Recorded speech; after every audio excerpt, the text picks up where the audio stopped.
You're watching UWE News with presenters Toby Dennett and Catherine Williams. Good afternoon and welcome to a special green edition of UWE News. On today's programme, we'll be exploring Bristol's tenure as European Green Capital. Our features today focus on the green issues affecting Bristol, and we will revisit the schemes set up in the Green Capital year. Coming up on the show, a new green energy company launches in Bristol. We look at the Green Capital's effect on Easton. And a new project launches that aims to rid our water of plastic waste.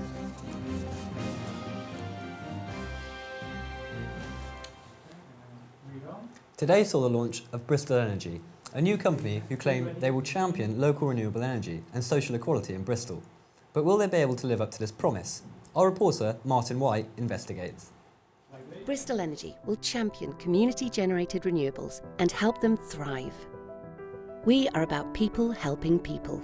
Despite these claims, there is little evidence that Bristol Energy are using renewable energy sources at all at the moment. We questioned Managing Director of the company, Peter Hay, whether this lack of renewable energy compromised the principles of Bristol Green Capital. No, I don't think it is. I think to start with, we're a small business and we buy out of the national grid, so we get the national mix. We very much want to buy renewables from wind and solar. That will take us a little while. Our ethos is very much given to us by our shareholder, which is the City Council. And the City Council was a really big driving force behind 2015 Green Capital, but we are a completely separate company. What we believe in is being fair to customers. That's fair tariffs that are easy to explain and give a fair deal to all customers. So is it all about profit? Well, Bristol mayoral candidate Tony Dyer told us how he thought the company could benefit the local area. Well, I like to see them invested in very much into the local community schemes, whether that be solar panels or even some wind turbines, but also energy efficiency so that we can reduce the bills that people are paying in the first time, because there are a lot of households in the city that are finding it very difficult to pay their household bills. And beyond that, I think we are starting to work with other local authorities, and there may be an opportunity to invest in some way into much bigger schemes, such as tidal lagoons in the Severn Estuary. It remains to be seen whether Bristol Energy will provide a positive contribution to the green energy movement. This is Martin White for UWE News. One of the most rundown areas of Bristol was a key focus for the European Green Capital project in 2015. Kelsey Di Maria reports on the progress Easton has made over the past year. Bristol has seen major development since the city was named European Green Capital for 2015. Easton in particular is an area that is renowned for its nature reserves and parks. However, there are still some parts of the community that still face environmental challenges. One of the key focuses of Bristol's Green Capital bid was Easton, where several community projects took place, including Stanley Park, where residents were encouraged to grow various plants and flowers and clean up the streets. Local resident Joel Richards doesn't see the problem though. I don't personally think there's any issues in the area regarding the environment. I think it's pretty clean. You clean up most of the time, so it's pretty good. Green Party councillor Anna McMullen explains the problems. And I think Easton, Easton has a lot of issues to do with our street landscape. We don't have enough trees. We're a very built-up area. We've got historic issues with narrow roads and old housing.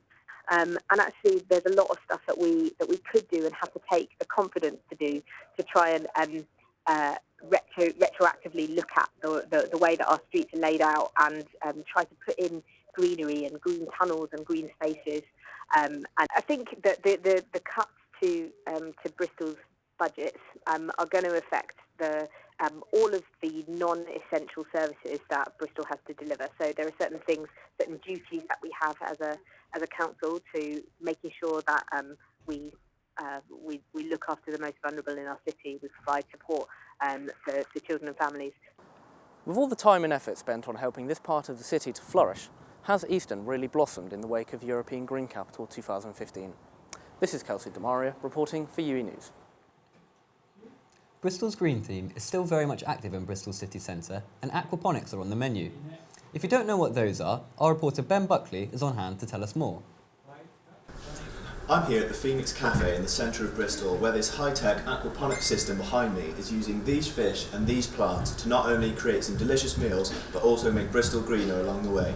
As European Capital of 2015, Bristol has been the birthplace of numerous projects and activities, all with the focus of making the city a greener place to live. The Phoenix Cafe is no exception. It is working alongside the Bristol Fish Project, a community-supported farm in Bristol, and is incorporating urban aquaponics into its cafe to see if this eco-friendly technique can flourish within the business world.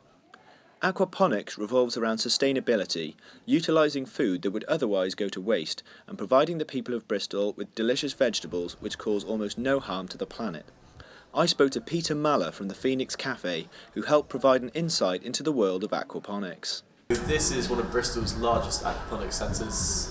It's an installation made by a group or a collective who have a warehouse based out of the sort of suburbs. And the way this works is that it's sort of self-generating. So there's bacteria in the water that the fish feed off, and then the nitrates and sort of from the feces feeds back into the plants. And there's little bacteria inside the plants. There's also flies as well, which leave their feces up on top of there. The plants then grow off the back of that, and then that all drops down back into the water, which feeds the fish. So it's like a microcosm. It's a mini environment that's sort of self-generating. This is Ben Buckley for UWE News. Back to you in the studio. We all know that traffic is an issue in Bristol, but how can we help pedestrians, cyclists and motorists interact with each other on the roads? Boris Sirmahov and George Devereaux tell us more. You're here with me at Paul's Wharf, one of Bristol's shared spaces. It's a space which is shared by pedestrians and cyclists. University of Bristol scientists have decided to take a look at those spaces to see how people interact, whether they cooperate or they clash in those spaces. Pedestrians, cyclists and motorists will have their say in how shared spaces are managed. Dr. Dima Damon, a lecturer in computer vision at the University of Bristol and a cyclist, is leading the research team.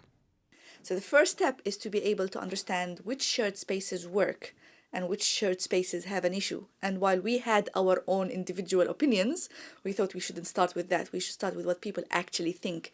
So what do people actually think? My colleague George Devereaux is on Queen Square to find out. Queen Square is another contested area which is used by both cyclists, pedestrians and motorists. The cobbled path makes it difficult for the cyclists to navigate, often meaning they clash into pedestrians walking through the area. There's also limited parking, which can cause more problems. Cyclists and pedestrians shared space is brilliant, and you find that when drivers have to share the space with cyclists and pedestrians, they usually drive a lot more slowly and a lot more carefully, which is good. Yeah, you get a few people kind of come through here. Obviously you get pedestrians and cyclists and there is a bit of a clash.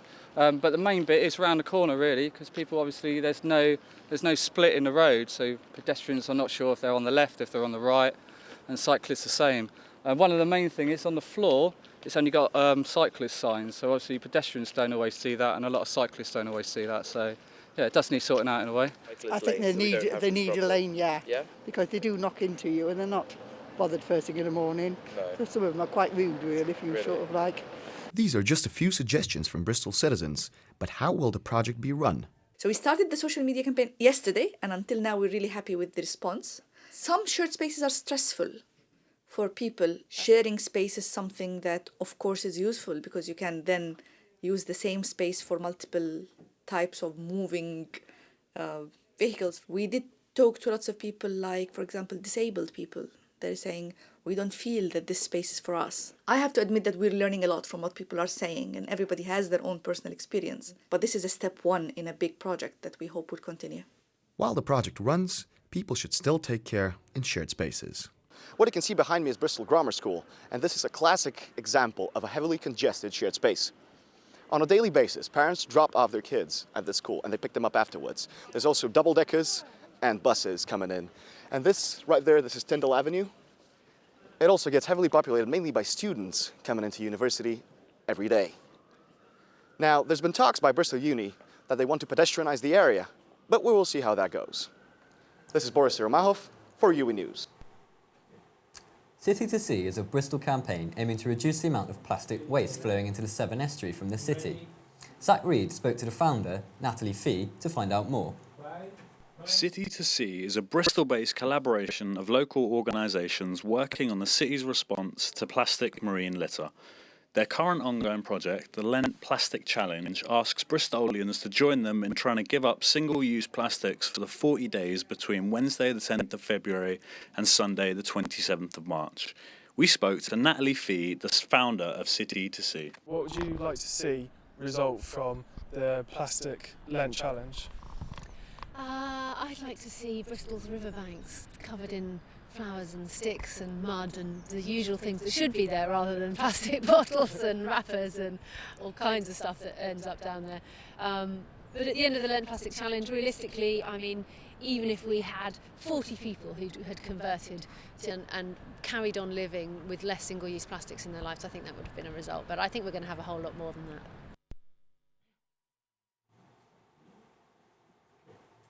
And now it's time for Bristol's weather and travel updates with Ed.